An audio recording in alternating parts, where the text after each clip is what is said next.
Hello friends, welcome to study तक। Friends, आज के इस क्लास में हम लोग रेलवे आरपीएफ कांस्टेबल एसआई के लिए जीएस को कवर करेंगे। जैसा कि फ्रेंड्स जीएस आपका टोटल आपका 50 क्वेश्चन आपके पूछे जाने हैं, जो काफ़ी अच्छा खासा आपका वेटेज होता है। तो जीएस को प्रॉपरली आपको मेंटेन करना है और जितनी भी आपका प्रीवियस ईयर आपका एग्जाम कंडक्ट हुआ है आरपीएफ कांस्टेबल एसआई और आपके एनटीपीसी का, एनटीपीसी में जितनी भी आपका जीके के क्वेश्चन आपके पूछा गया है, इन सभी को आपको कंप्लीटली आपको लगाने हैं, क्योंकि जीएस का जो वेटेज है एनटीपीसी में काफ़ी ज़्यादा है। और रेलवे का अगर आप प्रीवियस ईयर टोटल ओवरऑल अगर आप कवर करते हैं तो लगभग आपका 80% यहाँ से आपकी तैयारी आपकी हो जाएगी। क्योंकि रेलवे के अंतर्गत खास बात यह है कि प्रीवियस ईयर क्वेश्चन आपके ज़्यादातर आपका रिपीट होता है, मैक्सिमम क्वेश्चन आपका प्रीवियस ईयर का आपका रिपीट होता है। क्योंकि रेलवे में एग्जाम जो कंडक्ट होता है ये कई सारे शिफ्ट में कंडक्ट होता है, तो क्वेश्चन आपके लगातार आपका रिपीट होता है।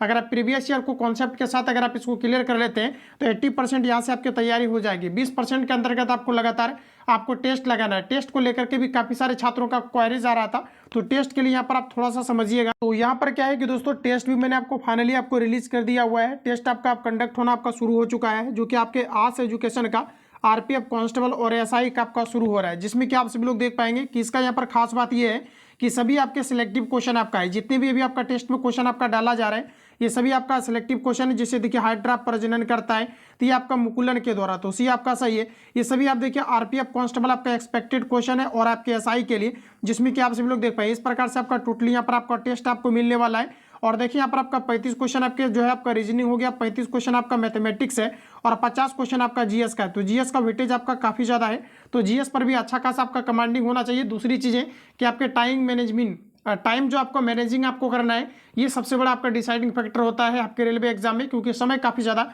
आपको कम दिया जाता है। तो टोटल आपका 120 क्वेश्चन आपके एग्जाम में आते हैं और 120 नंबर का आपका एग्जाम कंडक्ट होता है। तो इस प्रकार से आपको टेस्ट जो है आपको शुरू किया जा रहा है, ठीक है। तो जो भी छात्र इसके लिए ऐड होना चाहते हैं इस नंबर पे कॉल या एसएमएस करके आप इंक्वायरी ले सकते हैं, सारी चीज़ें आपको बता दिया जाएगा। देखिए वन टाइम इसके लिए आपको 99 आपको पेमेंट करना है और जितना भी आपका टेस्ट है कंप्लीटली आपका प्लस आपका क्लास नोट्स है, थ्योरी का आपका जितनी भी आपका नोट्स आपका है अभी लेटेस्ट में आपका ये सारा कुछ अपडेटेड आपका प्रोवाइड किया जा रहा है। इसको कोशिश करना है आप सभी लोग इसको निकलवा करके अच्छे तरीके से इसको आप रिवीजन करेंगे। इसके अलावा देखिए इसी ग्रुप के अंतर्गत आपका एनटीपीसी और इसके अलावा जो है एनटीपीसी है, इसके अलावा आरपीएफ कांस्टेबल एसआई है और एएलपी टेक्नीशियन है। तो ए टू जेड आपको चीज़ें प्लस यूथ पब्लिकेशन आपका बुक है। इसके अलावा जितनी भी आपका बुक है, चाहे आपका घटना चक्र हो या अदर आप देखेंगे जितनी भी आपका पटना में कार्यरत संस्थान का बुक अभी लॉन्च हुआ है, ए टू जेड आपको चीज़ें प्रोवाइड किया जा रहा है। तो समय रहते हुए जो भी छात्र ऐड होना चाहते हैं 7050513705 पे कॉल एसएमएस करके इंक्वायरी लेना है, सारी चीज़ें आपको बता दिया जाएगा। और एक्सपेक्टेड आपको टाइम पर जो है डेली बेसिस पर आपको टेस्ट मिल जाता है, ताकि आप प्रॉपर तरीका से खुद को इंप्रूवमेंट कर पाए। और लगातार जीएस पर आपको अच्छा खासा कमांडिंग करा दिया गया है, जिसमें कि सेशन बाय सेशन कराने के बाद निश्चित रूप से अभ्यर्थी का जैसा कि फीडबैक है कि काफ़ी सारे जो है क्वेश्चन इसमें आपका कवर जो है, जो पहले छूटता था ये सारी चीज़ें आपका कवर होने लगा है। तो निश्चित रूप से आप देखेंगे तो जो अभी आपका अपडेटेड नोट्स है इसको कंप्लीटली आपको रिवीजन करना है। तो आइए बिना टाइम को वेस्ट किए हुए हम लोग चीज़ों को समझते हैं। जो भी ऐड होना है आप सभी लोग कॉल या एसएमएस करके आप इंक्वायरी ले सकते हैं, सारी चीज़ें आपको बता दी जाए। तो आइए फ्रेंड्स हम लोग क्लास को कंटिन्यू करते हैं और चीज़ों को समझते हैं। तो आज का पहला क्वेश्चन आपके सामने आ चुका है, सभी क्वेश्चन को आप लोग बनाएंगे। तो देखिए पहला क्वेश्चन हमारा कहा जा रहा है कि उद्योग आधार में दिया गया है कि मेमोरेंडम योजना का मुख्य उद्देश्य क्या है। तो फ्रेंड्स इसका मेनली आपका उद्देश्य है किसी भी उद्योग को बढ़ावा देना और इसका जो गठन किया गया है 2015 में किया गया है। ऑप्शन आपका सी करेक्ट हो जाएगा। व्यवसाय करने में आसानी को बढ़ावा देना, तो सी अगर आपने दिया है तो बिल्कुल आपका करेक्ट हो जाएगा। चलिए अगला क्वेश्चन नेक्स्ट कहा जा रहा है कि ट्रांस साइबेरिया रेलवे सेंट कहा जा रहा है कि पीटर्सबर्ग को डैश से जोड़ता है। देखिए दुनिया का सबसे बड़ा जो आपका रेलवे लाइन है ये ट्रांस आपका जो है साइबेरियाई है, ध्यान रखेंगे, जो रूस में आपका स्थित है। यहाँ पर देखिए आपका करेक्ट आंसर आपका डी करेक्ट हो जाएगा, ठीक है। चलिए अगला क्वेश्चन नेक्स्ट हमारा देखिए, याद रखना है कि ट्रांस जो आपका साइबेरियाई रेलवे सेंट है ये पीटर्सबर्ग को किसे जोड़ता है, तो ये आपका जो है व्लादिवोस्तोक को जोड़ता है। तो ऑप्शन यहाँ पर आपका डी राइट हो जाएगा। चलिए अगला क्वेश्चन नेक्स्ट हमारा कहा जा रहा है कि जो है महमूद बेगड़ा किस क्षेत्रीय साम्राज्य के लिए प्रसिद्ध सुल्तान थे। तो चलिए आंसर बताएंगे आप लोग, राइट आंसर क्या होगा। तो ऑप्शन आपका सी करेक्ट हो जाएगा, गुजरात का। क्लियर है। चलिए अगला क्वेश्चन की ओर चलते हैं। अगला क्वेश्चन हमारा कहा जा रहा है कि वस्तु एवं सेवा कर यानी जीएसटी के संबंध में कौन सा कथन सही नहीं है। आइए फ्रेंड्स हम लोग ऑप्शन देख लेते हैं। तो यहाँ पर देखिए पहला स्टेटमेंट है, पहला स्टेटमेंट हमारा कहा जा रहा है कि अंतर्राज्यीय वस्तु और सेवाओं के लेन देन पर एकीकृत जीएसटी लगाया जाता है, जो हमारा बिल्कुल सही है। अगला है कि विशेष महत्व के घोषित सामान की अवधारणा समाप्त कर दी जाती है, जो हमारा बिल्कुल आपका गलत है। अगला कहा जा रहा है कि राजस्व के नुकसान के लिए राज्यों को 5 साल के लिए मुआवजा मिलेगा, तो बिल्कुल हमारा सही दिया गया है। अगला कहा जा रहा है कि जीएसटी वेट विधि द्वारा एकत्र किया जाएगा, तो ये सभी स्टेटमेंट आपका करेक्ट है, तो बी आपका यहाँ पर राइट हो जाएगा। भारत के अंतर्गत जीएसटी सबसे पहले आपके असम के अंतर्गत आपका लागू किया गया था, और ध्यान रखेंगे पूरे भारत में जीएसटी जो आपका लागू हुआ है ये आपके 2017 में आपका लागू हुआ है, तो ये सभी पॉइंट आपको यहाँ से याद रखने हैं। चलिए अगला क्वेश्चन नेक्स्ट हम लोग देखते हैं। कहा जा रहा है यहाँ पर आपका कि गतिज श्यानता की इकाई क्या है। चलिए बताएंगे राइट आंसर आपका क्या हो जाएगा। गतिज श्यानता की इकाई पूछा जा रहा है, तो ऑप्शन आपका यहाँ पर बी करेक्ट हो जाएगा, ये आपका पॉइज होता है। क्लियर है। इसके अलावा देखिए साथियों कई बार क्वेश्चन आपका पूछा जाता है ज्योति तीव्रता का मात्रक क्या है, तो कैंडिला है, जबकि दाब की अगर बात करेंगे तो पास्कल है, और अगर शक्ति की बात करी जाए तो ये आपका वाट है। तो ये सभी पॉइंट आपको यहाँ से याद रखने हैं। चलिए अगला क्वेश्चन नेक्स्ट हम लोग देखते हैं। अगला क्वेश्चन देखिए नेक्स्ट हमारा कुछ इस प्रकार से कहा जा रहा है कि निम्नलिखित महाद्वीपों में से कौन सा द डार्क उपमहाद्वीप के नाम से जाना जाता है। द डार्क महाद्वीप के नाम से किसे जाना जाता है, तो आपका सही आंसर हो जाएगा अफ्रीका को, तो बी आपका यहाँ पर राइट है। अगला क्वेश्चन नेक्स्ट है कि पहाड़ियों की निचली सतह और घाटियों की रेती में मिट्टी के रूप में जमा खनिज क्या कहलाते हैं, तो देखिए हमारा करेक्ट आंसर हो जाएगा, ये आपका कहलाता है प्लेसर डिपॉजिट कहलाता है, तो बी आपका यहाँ पर राइट हो जाएगा। ध्यान रखेंगे सभी क्वेश्चन को आपको रिपीट करना है, प्रीवियस ईयर पूरा रट जाइए, निश्चित रूप से मैक्सिमम क्वेश्चन आपसे सॉल्व हो जाएगा। अगला क्वेश्चन है कि ग्रीनलैंड निम्नलिखित में से किस महाद्वीप के अंतर्गत आता है। रेलवे का रिपीट किया हुआ क्वेश्चन है, आंसर लगाएंगे। ग्रीनलैंड की अगर दोस्तों बात करेंगे तो आपका यहाँ पर ए करेक्ट हो जाएगा, ये उत्तरी अमेरिका के अंतर्गत आते हैं। अगला क्वेश्चन नेक्स्ट है कि आधुनिक ओलंपिक खेल कितने दिनों के लिए आयोजित किए जाते हैं। आधुनिक ओलंपिक खेल कितने दिनों के लिए आयोजित किया जाता है, तो ऑप्शन आपका यहाँ पर सी करेक्ट हो जाएगा, 16 दिनों के लिए किया जाता है। इसके अलावा फ्रेंड्स याद रखेंगे आईपीएल की बात करेंगे, इंडियन प्रीमियर लीग की, तो इसका शुरुआत कब हुआ है, तो ये आपका 2008 से हुआ है, तो ये सभी पॉइंट आपको यहाँ से याद रखने हैं। चलिए अगला क्वेश्चन हमारा नेक्स्ट का जा रहा है, और यहाँ देखिए एक महत्वपूर्ण आपका फैक्ट ये है कि देखिए याद रखना है कि जो आपका है आधुनिक ओलंपिक खेल 16 दिनों के लिए आयोजित किए जाते हैं। पहले आधुनिक ओलंपिक खेलों का आयोजन एथेंस में 1896 में हुआ था। प्रत्येक 4 साल के अंतराल पर यह आयोजित किया जाता है, तो ओलंपिक जो आपका आयोजित होता है ये 4 ईयर्स के अंतराल पर होता है, तो ये सारी चीज़ें आपको यहाँ से याद रखना है। अगला क्वेश्चन है कहा जा रहा है कि बीहड़ आमतौर पर भारत के किस नदी बेसिन में पाए जाते हैं, तो देखिए फ्रेंड्स अगर बीहड़ की बात करेंगे तो ऑप्शन आपका बी करेक्ट हो जाएगा, ये चंबल नदी में आपके पाए जाते हैं। अगला क्वेश्चन हमारा नेक्स्ट दिया गया है कि दुनिया में सबसे ज़्यादा वर्षा वाला स्थान निम्नलिखित में से कौन सा है। दुनिया में सबसे अधिक जो बारिश होता है ये आपके मानसीराम में होता है, जो गारी खासी और जो है जयंतिया ये सभी मानसीराम का भाग है, तो डी आपका राइट है।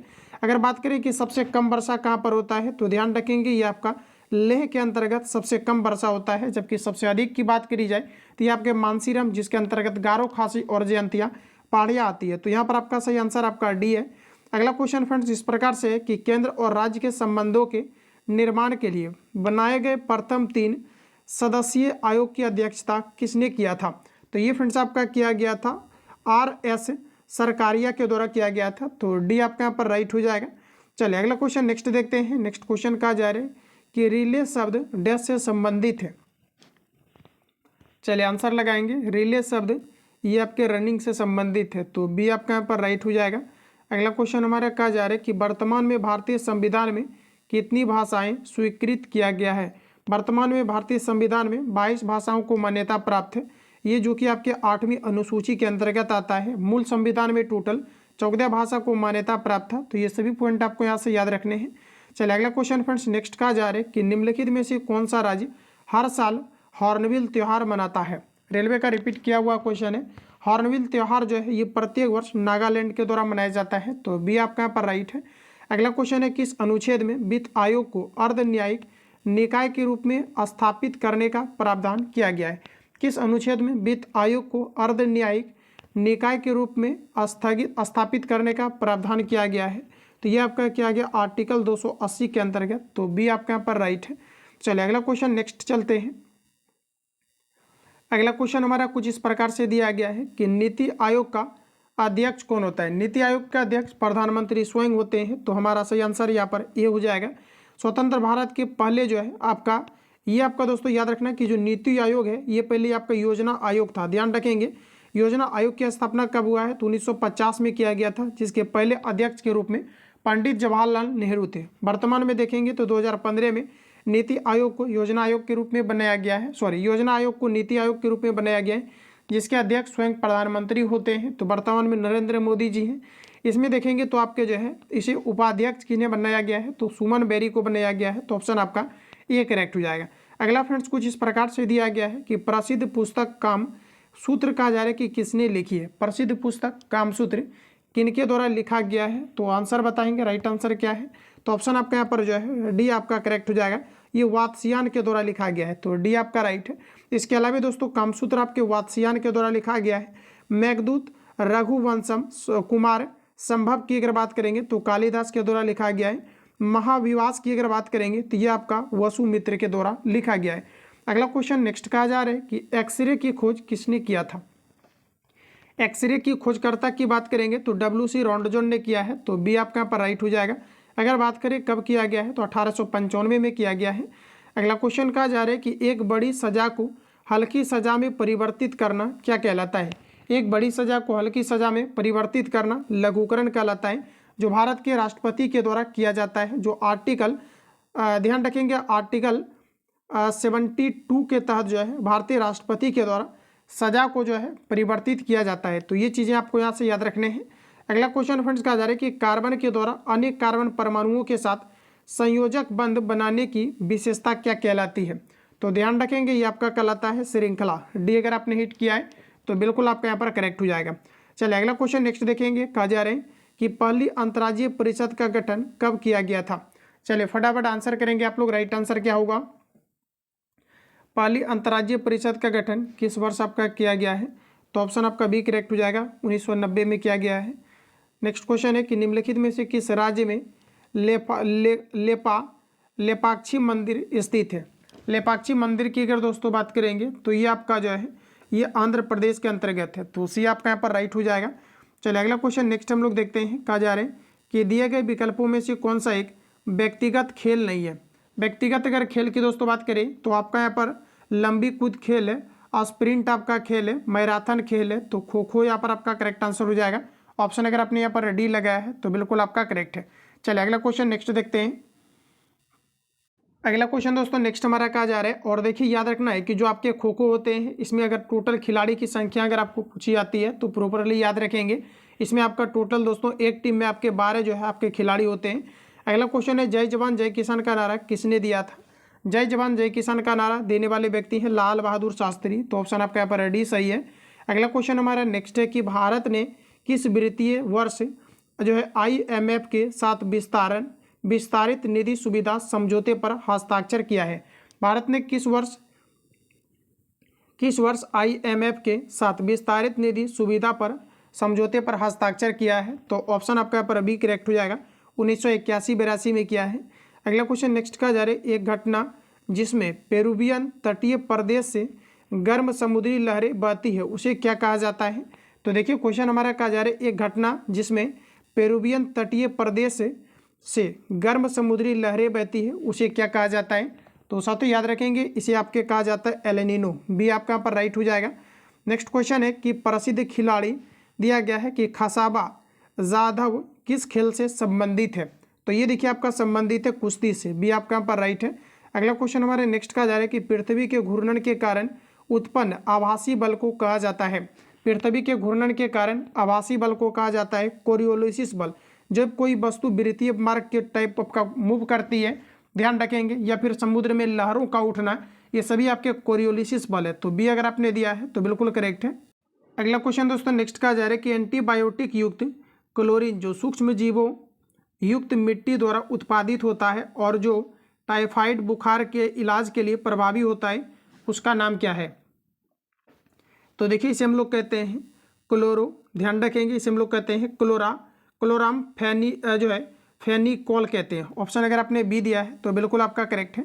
अगला क्वेश्चन है कि टेबल टेनिस से जुड़ा अंतर्राष्ट्रीय शासी निकाय कौन सा है? टेबल टेनिस से जुड़ा अंतर्राष्ट्रीय शासी निकाय कौन सा है? तो ऑप्शन आपका बी करेक्ट हो जाएगा। ITTF है, ध्यान रखेंगे, जिसे हम लोग इंटरनेशनल टेबल टेनिस फेडरेशन कहते हैं। तो ऑप्शन यहाँ पर आपका बी करेक्ट हो जाएगा। जिसकी स्थापना की बात करेंगे तो ये आपको 1926 में किया गया है।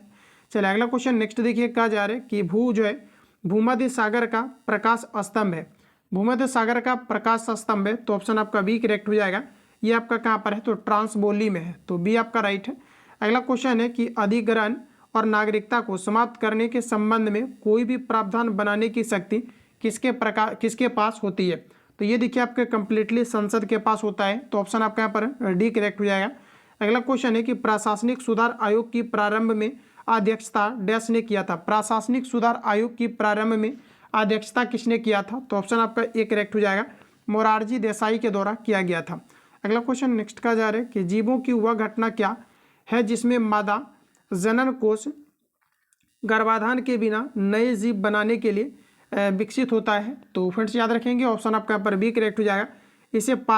इसे जो है पार्थिनोजेनिस कहा जाता है। तो ऑप्शन अगर आपने यहाँ पर बी दिया है तो बिल्कुल करेक्ट हो जाएगा। पार्थिनोजेनिक जो है नोजेनेसिस कहलाता है, तो बी आपका यहाँ पर राइट हो जाएगा। अगला क्वेश्चन हमारा कहा जा रहा है कि सीधी रेखा के सापेक्ष वस्तुओं की गति को क्या कहा जाता है।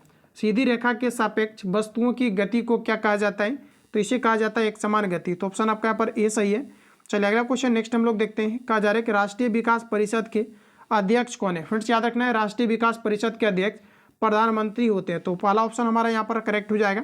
अगला क्वेश्चन कहा जा रहा है कि हड़प्पा सभ्यता के कस्बों को डैश पैटर्न में रखा गया था। हड़प्पा सभ्यता के कस्बों को डैश पैटर्न में रखा गया था, तो ऑप्शन आपका यहाँ पर बी करेक्ट हो जाएगा। इसे आपका दोस्तों रखा गया था रेक्टेंगुलर ग्रिड में रखा गया था, तो बी आपका यहाँ पर राइट है। अगला क्वेश्चन नेक्स्ट का जा रहा है कि नीति आयोग के अनुसार भारत सरकार ने कब तक किसानों की आय को दोगुना करने की योजना बनाई है। चलिए आंसर बताइए आप लोग, राइट आंसर क्या हो जाएगा, तो 2022 तक बनाई थी। ऑप्शन आपका ए करेक्ट हो जाएगा, जो फ्लप हो गया। अगला क्वेश्चन कहा जा रहा है कि ताप के हस्तांतरण को किस उपकरण से मापा जाता है। ताप के हस्तांतरण को ये आपके कैलोरीमीटर से मापा जाता है। प्रॉपर तरीका से याद रखेंगे, ताप के हस्तांतरण को किस उपकरण से मापी जाती है, तो कैलोरीमीटर के द्वारा। इसके अलावा यहाँ पर कुछ आपको फैक्ट दिया गया है जो आपको याद रखने हैं। हाइग्रोमीटर की दोस्तों बात करेंगे तो तरल पदार्थों के सापेक्ष घनत्व मापने के लिए प्रयोग किया जाता है। मैनोमीटर गैसों के दाब को मापने के लिए प्रयोग किया जाता है। कैलोरीमीटर ताप के हस्तांतरण को मापने के लिए प्रयोग किया जाता है। गैल्वेनोमीटर किसी परिपथ में विद्युत धारा की उपस्थिति को जांचने के लिए किया जाता है। तो ये सभी पॉइंट आपको यहाँ से याद रखने हैं। किस अनुच्छेद के तहत संसद राज्य या केंद्र शासित प्रदेश के भीतर आवास को रोजगार के लिए एक शर्त निर्धारित कर सकती है। चलिए आंसर लगाइए आप लोग, राइट आंसर क्या हो जाएगा, ऑप्शन आपका डी करेक्ट हो जाएगा, आर्टिकल 16 के तहत। चलिए अगला क्वेश्चन फ्रेंड्स देखते हैं। कहा जा रहा है कि जो है महायान शब्द किस धर्म से संबंधित है। महायान की अगर फ्रेंड्स बात करी जाए, ऑप्शन आपका बी करेक्ट हो जाएगा, ये आपके बौद्ध धर्म से संबंधित है। चलिए अगला क्वेश्चन नेक्स्ट हम लोग देखते हैं। अगला क्वेश्चन हमारा कुछ इस प्रकार से है, मधुमक्खी के छत्ते के रख रखाव को किस नाम से जाना जाता है। मधुमक्खी पालन एपीकल्चर कहलाता है, तो ऑप्शन आपका यहाँ पर ए सही है। अगला क्वेश्चन हमारा नेक्स्ट है कि लोथल का प्राचीन हड़प्पा शहर किस राज्य में स्थित है। लोथल का प्राचीन हड़प्पा शहर किस राज्य के अंतर्गत आता है, तो ये आपके गुजरात के अंतर्गत, तो सी आपका यहाँ पर राइट है। अगला क्वेश्चन नेक्स्ट का जा रहा है कि हिंडोला महल और जहाज महल किस क्षेत्रीय वास्तुकला शैली से संबंधित है। हिंडोला महल और जो है ये आपके जहाज महल की अगर दोस्तों बात करी जाए तो ऑप्शन आपका यहाँ पर ए करेक्ट हो जाएगा, ये मांडू क्षेत्र से आपका संबंधित है। अगला क्वेश्चन में कहा जा रहा है कि पेरीप्लेटा अमेरिकाना का साधारण नाम क्या है। तो देखिए यहाँ पर हमारा ऑप्शन आपका बी सही होगा, ये अमेरिकन दोस्तों आपके कॉकरोच है जिसे कहा जाता है, ये आपका पेरीप्लेटा अमेरिकाना कहा जाता है, तो ऑप्शन आपका यहाँ पर बी सही है। अगला क्वेश्चन कुछ इस प्रकार से है, राष्ट्रपति का अध्यादेश डैश द्वारा जारी किया जा सकता है। राष्ट्रपति का अध्यादेश ये समान सीमाओं वाले प्रावधानों पर संसदीय अधिनियम के रूप में जारी किया जाता है, तो पहला ऑप्शन हमारा यहाँ पर सही है। अगला क्वेश्चन है कि भारत में चिश्ती संप्रदाय किसने स्थापित किया था। भारत में चिश्ती संप्रदाय को किसने स्थापित किया था, तो ऑप्शन हमारा ए करेक्ट हो जाएगा, मोइनुद्दीन चिश्ती ने। प्रॉपर तरीका से याद रखेंगे, भारत में चिश्ती संप्रदाय को किसने स्थापित किया था, तो ऑप्शन आपका ए करेक्ट है, मोइनुद्दीन चिश्ती के द्वारा किया गया था। चलिए अगला क्वेश्चन आपके सामने आ चुका है, इनमें से कौन सा भारत का एक प्रमुख चाय उत्पादक क्षेत्र नहीं है। देखिए चाय का उत्पादन सबसे ज़्यादा असम के अंतर्गत किया जाता है, तो इसमें देखिए ऑप्शन के अकॉर्डिंग अगर बात करें तो ये असम में किया जाता है। दार्जिलिंग और नीलगिरी की जो है क्षेत्र में किया जाता है। कश्मीर वैली यहाँ पर आपका गलत है, तो सी आपका में आप जो है आपका करेक्ट हो जाएगा। अगला क्वेश्चन फ्रेंड्स कहा जा रहा है कि खेलों में डेकाथ कहा जा रहा है कि डेकाथ लॉन में कितनी प्रतिस्पर्धाएं होती है। खेलों में कहा जा रहा है कि डेकाथ लॉन में कितनी प्रतिस्पर्धाएं होती है। तो चलिए आंसर आपका यहाँ पर सी करेक्ट हो जाएगा। इसमें आपके टोटल 10 होते हैं, तो ऑप्शन आपका यहाँ पर सी राइट हो जाएगा। तो साथियों आज की इस क्लास को हम लोग इतना पर ही एंड करेंगे, क्योंकि आप देखेंगे तो जीके का टोटल आपका 50 क्वेश्चन करके आपका यूथ पब्लिकेशन में दिया गया है। जो सामान्य अध्ययन का बुक आपका लॉन्च हुआ अपडेटेड, इसको हम लोग कवर कर रहे हैं। इसके अलावा देखिए नोट्स की बात करें तो नोट्स आपका कंप्लीटली आपका शुरू कर दिया गया है और टेस्ट भी आपका शुरू कर दिया गया है। तो प्रॉपर तरीका से आप सभी लोग जोड़ करके फटाफट आप लोग टेस्ट लगाइए और जो भी आपको चीज़ें कवर कराए जा रहे हैं इसको कंप्लीटली आपको रिवीजन करना है और सबसे पहले प्रीवियस ईयर पर पूरा का पूरा आपको कमांडिंग करना है, तभी आप जो है एग्जाम में बेहतर कर पाएंगे। क्योंकि एग्जाम में लगातार क्वेश्चन आपका रिपीट होता है और उसी के अकॉर्डिंग आपको जितने भी क्वेश्चन अभी आपको दिया जा रहा है ऑनलाइनर फॉर्म में कई सारे आपके मटेरियल्स अभी आपको डाले गए हैं ग्रुप के अंतर्गत। तो मैंने आपको पहले ही बता दिया हुआ है कि जो भी छात्र इसके लिए ज्वाइन करना चाहते हैं फटाफट कॉल या SMS करके इंक्वायरी लेंगे। जो लोग टेलीग्राम के साथ ऐड नहीं है, वीडियो के डिस्क्रिप्शन बॉक्स में लिंक डाला गया है, वहाँ पर भी आपको डेली इवनिंग में आपको बुक प्रोवाइड किया जाता है, ओवरऑल सभी तरह के बुक आपका। तो वहाँ से भी आप बेहतर इंप्रूवमेंट आप कर सकते हैं। बाकी मिलेंगे हम लोग नेक्स्ट क्लास में, तब तक के लिए जय हिंद।